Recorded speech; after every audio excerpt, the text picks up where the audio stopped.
ஏக இறைவனின் சாந்தியும் சமாதானமும் நம் அனைவரின் மீதும் உண்டாகட்டுமாக. உலகின் மிகப்பெரிய தீபகற்ப நாடாக திகழும் இந்தியாவின் சுதந்திர தினம் மற்றும் குடியரசு தினங்களை ஆண்டுதோறும் கொண்டாடி வரும் நம் நாட்டின் விடுதலைக்காக இரத்தம் சிந்திய மாவீரர்களை பெரும்பாலும் நினைத்து பார்க்க மறந்துவிட்டோம். நமக்கு தெரிந்த சுதந்திர போராட்ட வீரர்கள் காந்திஜியும் நேதாஜியும் கப்பலோட்டிய தமிழனும் கட்டபொம்மனும் தான். இவர்கள் மட்டுமல்ல, இந்திய நாட்டின் விடுதலைக்காக உயிரையும் பொருளையும் இழந்த எத்தனையோ தியாகிகளின் பெயர்கள் திட்டமிட்டே மறைக்கப்பட்டிருக்கிறது. அதிலும் குறிப்பாக முஸ்லிம் சமுதாயத்தின் அளப்பெரிய தியாகங்கள் வரலாற்றில் இருட்டடிப்பு செய்யப்பட்டுள்ளது.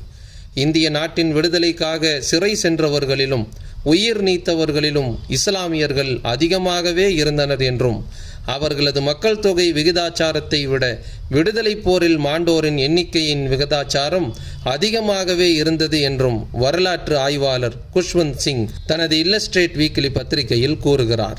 விடுதலை போரில் வேறு எந்த சமுதாயத்திற்கும் இல்லாத தனிச்சிறப்பு முஸ்லிம்களுக்கு மட்டும் கிடைக்கும் வகையில் நம் முன்னோர்கள் அப்படி என்ன தியாகங்களை செய்தார்கள்? சிந்திப்போம், வரலாற்றின் பக்கங்களை புரட்டுவோம். நம் நாட்டில் பிரெஞ்சுக்காரர்களும் பிரிட்டிஷ்காரர்களும் கால் பதிப்பதற்கு முன்பே ஆதிக்கத்தை செலுத்த நாடியவர்கள் போர்ச்சுகீசியர்கள்.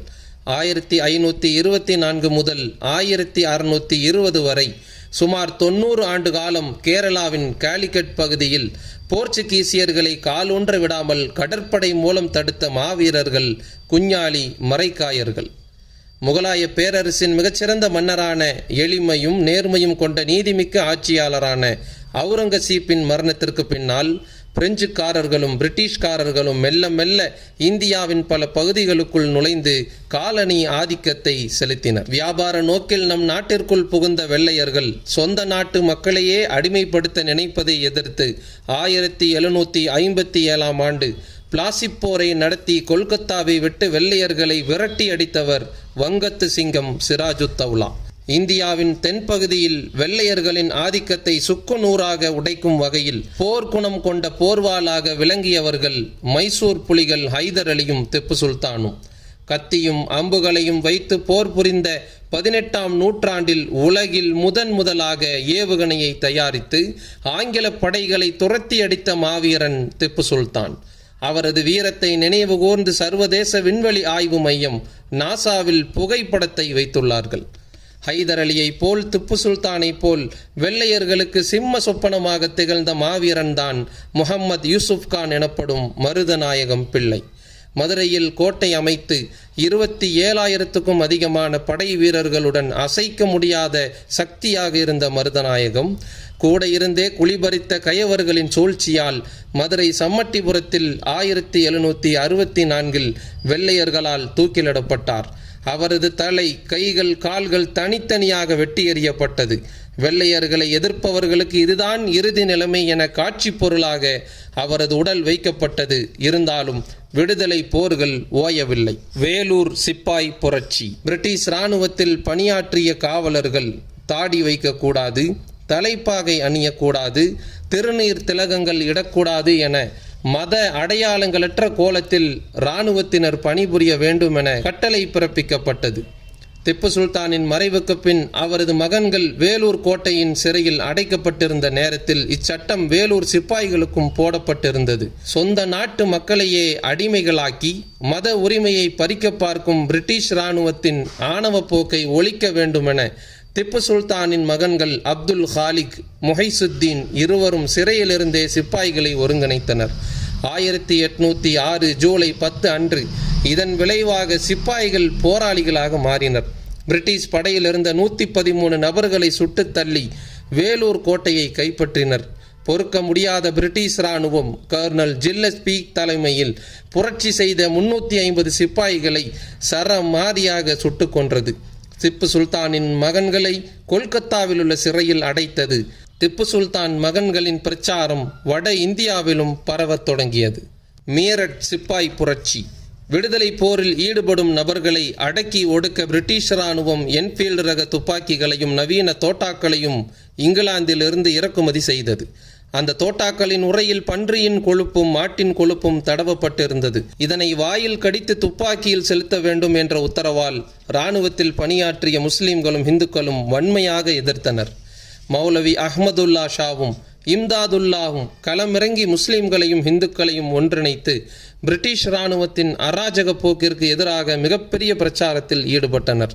இதன் விளைவாக 1857ஆம் ஆண்டு மீரட்டில் பணியாற்றிய சிப்பாய்களால் மாபெரும் புரட்சி வெடித்தது. அங்கிருந்து டெல்லியில் உள்ள பகதூர் ஷா தலைமையில் விடுதலை போரை துவக்க நினைத்த சிப்பாய்கள் மௌலவி இம்தாதுல்லா தலைமையில் பிரம்மாண்ட பேரணி நடத்தி 70 கிலோமீட்டர் தொலைவில் உள்ள தானா பவன் சென்று பிரிட்டிஷ் படையினரை துரத்தி அடித்து இந்திய அடையாள கொடியை பறக்கவிட்டனர். அதன் தொடர்ச்சியாக டெல்லியில் மன்னர் பகதூர் ஷாவும், பாட்னாவில் அலி கரீமும், அலகாபாத்தில் லியாக்கத் அலியும், கான்பூரில் அசிமுல்லாவும், ஆக்ராவில் முராத் அலியும், கொல்கத்தாவில் மிர் நிசார் அலியும், லக்னோவில் வீர மங்கை பேகம் ஹஜரத் மஹலும் தலைமை தாங்கி நாடெங்கும் விடுதலை போரை நடத்தினர். ஒவ்வொரு பள்ளிவாசல்களின் ஜும்மா மேடைகளையும் உலமாக்கள், இஸ்லாமிய மார்க்க அறிஞர்கள் விடுதலை பிரச்சார களமாக மாற்றினர்.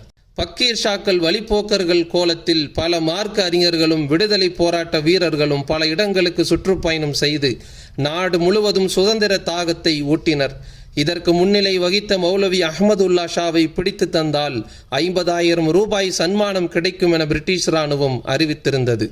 நாடெங்கும் ஏற்பட்ட சிப்பாய் புரட்சி 130 நாட்கள் கடந்த நிலையில் விடுதலை போரை சமாளிக்க முடியாத இங்கிலாந்து அரசு ஜெனரல் தாம்சன் தலைமையில் இந்தியாவிற்கு பெரும் படையை அனுப்பியது. அனைத்து கிளர்ச்சிகளுக்கும் காரணம் முஸ்லிம்கள் தான் என்பதை உறுதி செய்த பிரிட்டிஷ் இராணுவம் வெகுண்டெழுந்த போராட்டக்காரர்களை சரமாரியாக கொன்று குவித்தது. துப்பாக்கி பீரங்கிகளால் சுட்டுத் தள்ளியது. 27,000 நபர்களை தூக்கில் போட்டது. பல நபர்களை நாடு கடத்தியது. பள்ளிவாசல்களை எல்லாம் இடித்து தள்ளியது. பல பள்ளிவாசல்களுக்குள் புகுந்து தொழுது கொண்டிருந்த நபர்களை எல்லாம் நரவேட்டையாடியது. உத்தரப்பிரதேச மாநிலத்தில் உள்ள ஹூனி இரத்தக்கரை படிந்த பள்ளிவாசல், டெல்லி ஜும்மா மசூதிகள் இன்றளவும் அதற்கு சாட்சிகளாக இருக்கிறது. சிப்பாய் புரட்சிக்கு அடிப்படை காரணமான பகதூர் ஷாவை கைது செய்து பர்மாவிற்கு நாடு கடத்தியது பிரிட்டிஷ் இராணுவம். தளபதி ஜெனரல் ஹட்சன் பகதூர் ஷாவின் வாரிசுகளான மிர்சா முகில், அபு பக்கர், லாஜி சுல்தான் ஆகியோரை கொன்று குவித்து கழுகுகளுக்கு இரையாக்கினான். வீதியில் அனாதை பிணங்களாக கிடந்தது மன்னர் பகதூர் ஷாவின் குடும்பம். 1862இல் மன்னர் பகதூர் ஷா பர்மாவில் மரணமடைந்தார். அவரது உடல் பர்மாவிலேயே அடக்கம் செய்யப்பட்டது. பக்கீர் ஷாக்களின் பிரச்சாரங்களும் முஸ்லிம்களின் எழுச்சிமிக்க போராட்டங்களை பற்றியும் வீர சாவர்கர் 1907ஆம் ஆண்டு தான் எழுதிய இந்திய விடுதலை போர் என்ற புத்தகத்தில் நெகிழ்ச்சியுடன் பதிவு செய்துள்ளார் என்பது குறிப்பிடத்தக்கது. காந்தியடிகளின் வருகை 1906ஆம் ஆண்டு தென்னாப்பிரிக்காவில் வழக்கறிஞராக பணியாற்றி இனவெறி, நிறவெறிக்கு எதிராக அகிம்சை வழியில் போராடி பல மக்களின் சுயமரியாதை வாழ்விற்கு காரணமான காந்தியடிகளின் வருகைக்கு பின் இந்திய சுதந்திர போராட்டம் அகிம்சை முறையில் நடைபெற ஆரம்பித்தது. 1915ஆம் ஆண்டு இந்தியா வந்த காந்தியடிகள் இந்திய தேசிய காங்கிரஸ் அமைப்பில் இணைந்து பொறுப்பேற்று நாடு முழுவதும் விடுதலை பிரச்சாரம் செய்து வந்தார். காந்தியின் தலைமையில் நடந்த சத்தியாகிரகம், தண்டி யாத்திரை, ஒத்துழையாமை இயக்கம், சட்ட மறுப்பு இயக்கம் என எல்லா தரப்பிலும் உறுதுணையாக இருந்தவர்கள் முஸ்லிம்கள். அகில இந்திய காங்கிரசின் இளந்தலைவராகவும் அல் ஹிலால் என்ற பத்திரிகை மூலம் தேச ஒற்றுமைக்காகவும் நாட்டின் விடுதலைக்காகவும் காந்தியடிகளின் போராட்டங்களை முன்னெடுத்து சென்றவர்தான் மௌலானா அபுல் கலாம் ஆசாத். சுதந்திர இந்தியாவின் முதல் கல்வி அமைச்சராக பொறுப்பேற்றவர். காந்தியடிகளின் உட்ட நண்பராக எல்லா பிரச்சார களத்திலும் துணை நின்று நாடு முழுவதும் சுற்றுப்பயணம் மேற்கொண்டவர் எல்லை காந்தி என்று அழைக்கப்படும் கான் அப்துல் கஃபார் கான். காந்தியடிகளின் அகிம்சை யுத்தத்தில் நாட்டு மக்களின் குரல்கள் ஓங்கி ஒலிக்க வேண்டும், விடுதலை போராட்டம் நாடெங்கும் பரவ வேண்டும் என்பதற்காக இன்குலாப் ஜிந்தாபாத், புரட்சியே நீண்ட காலம் வாழ்க என்ற வீர கோஷத்தை அறிமுகம் செய்தவர் மௌலானா ஹசரத் மொஹானி. வெள்ளையர்களின் ஆடை முறைக்கு எதிராக கதர் என்ற ஆடையை அறிமுகப்படுத்தி தனது சொந்த கரத்தால் ஆடை நெய்து காந்திக்கு அன்பளிப்பு செய்தவர்தான் அபாதி பானு பேகம் என்று அழைக்கப்படும் பிவி அம்மா. விதவை பெண்ணாக இருந்தும் தனது தள்ளாத வயதையும் பொருட்படுத்தாமல் காந்தியுடன் இணைந்து நாடு முழுக்க விடுதலை பிரச்சாரம் செய்தவர். இந்திய விடுதலைக்காக பொருளாதாரத்தை வாரி வழங்கியவர். பிவி அம்மா அவர்களின் பிள்ளைகள்தான் காந்தியடிகள் தனது 2 சிங்கங்கள் என்று பாராட்டிய முகம்மது அலி, சவுக்கத் அலி. 1919ஆம் ஆண்டு ஆங்கில அரசுக்கு எதிராக கிலாஃபத் இயக்கத்தை உருவாக்கி புரட்சி போராட்டங்கள் நடத்தி சிறை சென்றவர்கள்தான் அலி சகோதரர்கள். இந்தியாவின் வடக்கிலிருந்து கேரளா வரை விரிவடைந்த கிலாஃபத் இயக்கம் அபு முஸ்லியார் தலைமையில் மலபார் பகுதியில் மிகப்பெரிய கிளர்ச்சியை உண்டாக்கி பிரிட்டிஷ் இராணுவத்தை திணறடித்தது. 1921இல் வெறிகொண்ட வெள்ளையர்கள் கிளர்ச்சியில் ஈடுபட்ட மாப்பிள்ளாக்களில் 70க்கும் மேற்பட்ட நபர்களை சரக்கு ரயில் பெட்டியில் அடைத்து மூச்சத் திணறி சாகடித்தது. கோவை வந்த ரயிலை திறந்தபோது சடலங்களாக மாப்பிள்ளாக்கள் கிடந்தனர். கோவை மற்றும் போத்தனூரில் உள்ள கபர்ஸ்தான் மையவாடிகளில் அவர்களது உடல்கள் நல்லடக்கம் செய்யப்பட்டது என்பதை மறக்க முடியாது. இந்தியா முழுக்க போராட்டங்கள் பல விதத்தில் நடைபெற்று வந்த நேரத்தில் போராட்டக்காரர்களை ஒடுக்குவதற்கு ரவுலட் என்ற புதிய சட்டத்தை பிரிட்டிஷ் இராணுவம் கொண்டு வந்தது. அதன் பேரில் எந்தவித முன்னறிவிப்பும் இல்லாமல் போராட்டக்காரர்களை கைது செய்து சிறையில் அடைத்தது. பஞ்சாப் மாகாண கமிட்டி தலைவராகவும் முஸ்லிம் லீக்கின் செயலாளராகவும் இருந்த டாக்டர் சைஃபுத்தீன் கிச்சலு இதற்கு எதிர்ப்பு தெரிவித்து மிகப்பெரிய கிளர்ச்சியை பஞ்சாபில் ஏற்படுத்தினார். பிரிட்டிஷ் அரசாங்கம் அவரை கைது செய்து சிறையில் அடைத்தது. இதனை கண்டித்து 1919இல் அமிர்தசரஸில் உள்ள ஜாலியன் வாலாபாக் என்ற இடத்தில் மிகப்பெரிய மக்கள் கூட்டம் ஒன்றிணைந்து போராட்டம் நடத்தியது.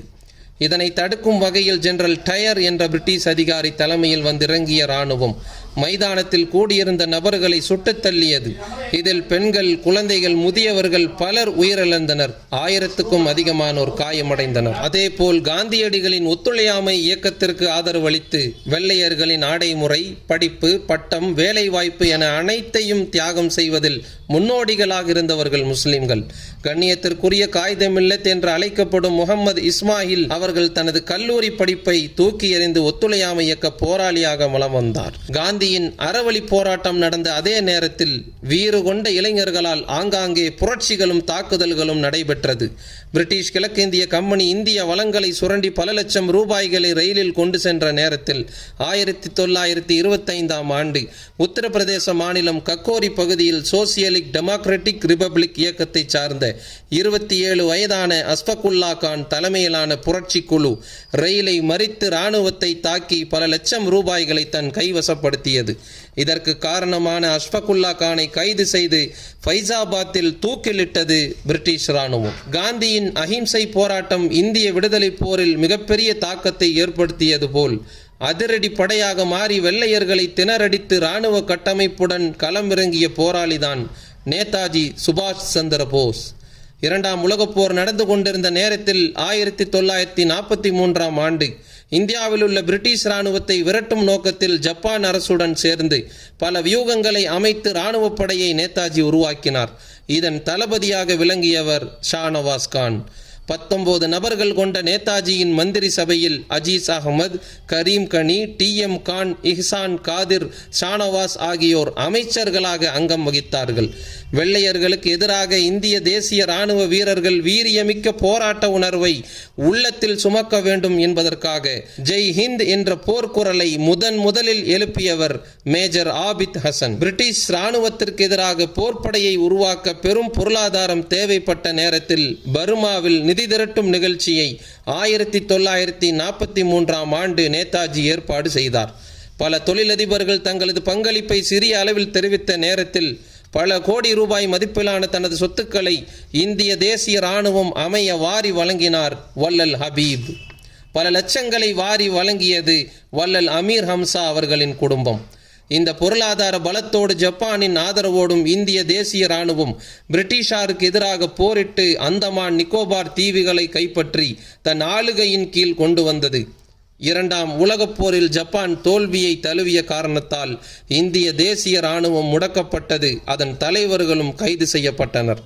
நேதாஜியின் படைக்கு மட்டுமல்ல, இந்திய நாட்டின் விடுதலைக்காக தங்களது பொருளாதாரத்தை பெருமளவில் அர்ப்பணித்தவர்கள் முஸ்லிம்கள்.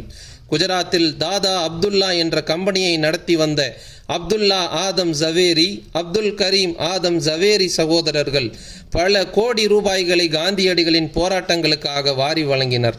தென்னகத்தில் திருச்சி ஜமால் முகமது கல்லூரி நிறுவனர் காஜா மியான் ராவுத்தர் நாட்டின் விடுதலை போராட்டத்திற்காக தொகை குறிப்பிடாத காலி செக்கை காந்தியிடம் வழங்கி மாபெரும் வள்ளலாக திகழ்ந்தார்கள். வெள்ளையர்களின் கடல்வழி வாணிபத்தை தடுத்து இந்தியர்கள் சார்பில் வாணிப கப்பல் வாங்க வேண்டும் என களமிறங்கி போராடியவர்தான் சிதம்பரனார். 1905ஆம் ஆண்டு அதற்கான செயல் திட்டங்களை வகுத்து பங்குதாரர்களை இணைக்கும் பணியை மேற்கொண்டு பேருதவியாக இருந்தவர் முஹைதீன் பிள்ளை. இதனை உணர்ந்து மும்பையில் இருந்த பக்கீர் முகமது ராவுத்தர் 2 லட்சம் மதிப்பிலான 8000 பங்குகளை தானே வாங்கி இந்திய சுதேசி கப்பல் கடலில் மிதப்பதற்கு உறுதுணையாக இருந்தார். சிதம்பரனாரின் செயல்பாடுகளை தடுக்க அவரை கைது செய்து சிறையில் அடைத்தது பிரிட்டிஷ் இராணுவம். இதை கண்டித்து 1908ஆம் ஆண்டு நெல்லையில் நடைபெற்ற ஆர்ப்பாட்டத்தில் முகமது யாசின் என்ற இளைஞர் சுட்டுக் கொல்லப்பட்டார். இப்படி உயிராலும் பொருளாலும் முஸ்லிம் சமுதாயம் செய்த தியாகத்தால் இந்திய சுதந்திரமே நமது லட்சியம் என்ற கோஷம் நாடு முழுவதும் பரவியது. பிரிட்டிஷ் இராணுவத்தின் அத்துமீறல்கள், ஆணவ போக்குகள் குறையத் தொடங்கியது. 1931ஆம் ஆண்டு லண்டனில் நடந்த வட்டமேசை மாநாட்டில் இந்திய விடுதலைக்காக முதலில் கர்ஜித்த சிங்கம் மௌலானா முகமது அலி. உடல்நிலை பாதிக்கப்பட்ட நிலையிலும் 2 மணி நேரத்திற்கு மேல் பேசிய முகமது அலி இறுதியாக எங்களது நாட்டிற்கு சுதந்திரம் வேண்டும், இல்லையெனில் என்னை இங்கேயே அடக்கம் செய்து விடுங்கள் என உரக்க கூறி மாநாட்டிலேயே மரணித்து போனார். உலகளாவிய முஸ்லிம் நாடுகள் ஒன்றிணைந்து மௌலானா முகமது அலியின் உடலை லண்டனிலிருந்து பாலஸ்தீனம் கொண்டு வந்து மஸ்ஜிதுல் அக்ஸா பள்ளிவாசலின் அருகில் அடக்கம் செய்தனர். இந்தியாவிற்கு சுதந்திரம் வழங்க ஆங்கிலேயர்களுடன் நடைபெற்ற இறுதிக்கட்ட பேச்சுவார்த்தையில் அகில இந்திய காங்கிரஸ் சார்பில் அபுல் கலாம் ஆசாத்தும், முஸ்லீம் லீக் சார்பில் முகமது அலி ஜின்னாவும், 542 சமஸ்தானங்கள் சார்பில் பீகார் நவாபும் கலந்து கொண்டனர். இவர்களின் உயர்மட்ட ஆலோசனைகளுக்கு பிறகுதான் 1947ஆம் ஆண்டு ஆகஸ்ட் 15ஆம் நாள் இந்தியாவிற்கு சுதந்திரம் கிடைத்தது. சுதந்திரம் பெற்ற நம் இந்திய நாட்டில் இன்று நாம் பெருமிதத்துடன் அசைக்கின்ற மூவண்ண தேசிய கொடியை வடிவமைத்து நம் நாட்டிற்கு அர்ப்பணித்தவர்கள் பக்ருதீன் சுரையா தியாப்ஜி என்ற இஸ்லாமிய குடும்பம்தான் என்பதை நாம் நினைவில் கொள்வோம். இதுபோன்று நம் நாட்டின் விடுதலைக்காக எத்தனையோ தியாகிகள் தங்களின் ஒட்டுமொத்த வாழ்க்கையும் அர்ப்பணித்துள்ளார்கள். 1985ஆம் ஆண்டு பர்மா சென்ற அன்றைய பாரத பிரதமர் ராஜீவ் காந்தி, இன்று நாங்கள் அனுபவிக்கும் சுதந்திரம் உங்களது தியாகத்தால் கிடைத்தது என்ற வாசகத்தை மன்னர் பகதூர் ஷாவின் கல்லறையில் பதித்து வந்தார். இந்தியா என்பது முஸ்லிம்களின் இரத்தத்தாலும் வியர்வையாலும் தியாகத்தாலும் கட்டி அமைக்கப்பட்ட தேசம். ஒட்டுமொத்த தியாகங்களும் பாசிச பார்ப்பனிய சக்திகளால் திட்டமிட்டே இருட்டடிப்பு செய்யப்பட்டுள்ளது. காலம் காலமாக பள்ளிக்கூட பாட புத்தகத்தில் இருந்து வரும் முகலாய மன்னர்கள் ஹைதர் அலி, திப்பு சுல்தான் பற்றிய ஓரிரு தகவல்கள் கூட அநியாயமாக நீக்கம் செய்யப்பட்டு வருகிறது. மூடத்தனமான கட்டுக்கதைகளும் மதவெறி பிடித்த சித்தாந்தங்களும் பள்ளிக்கூட பாடங்களாக வரலாறுகளாக மாற்றப்பட்டு ஒன்றுமறியாத தலைமுறைக்கு போதிக்கப்படுகிறது. மறைக்கப்பட்ட நம் முன்னோர்களின் உண்மை வரலாற்றை துணிச்சலுடன் வரலாற்று பேராசான் சே திவான் போன்றோர் பல நூல்கள் மூலம் சமூகத்திற்கு வெளிக்கொண்டு வந்துள்ளார்கள். அதனை தவறாமல் படித்து முறையாக பாதுகாத்து வளரும் தலைமுறைக்கு எடுத்துச் சொல்வது இந்திய குடிமகனான நம் ஒவ்வொருவரின் மீதும் கடமை என்பதை உணர்ந்து கொள்வோம். வரலாற்றை படிக்காதவர்களால் வரலாற்றை உருவாக்க முடியாது. சிந்திப்போம், செயல்படுவோம், அனைவரின் தியாகத்தையும் போற்றுவோம்.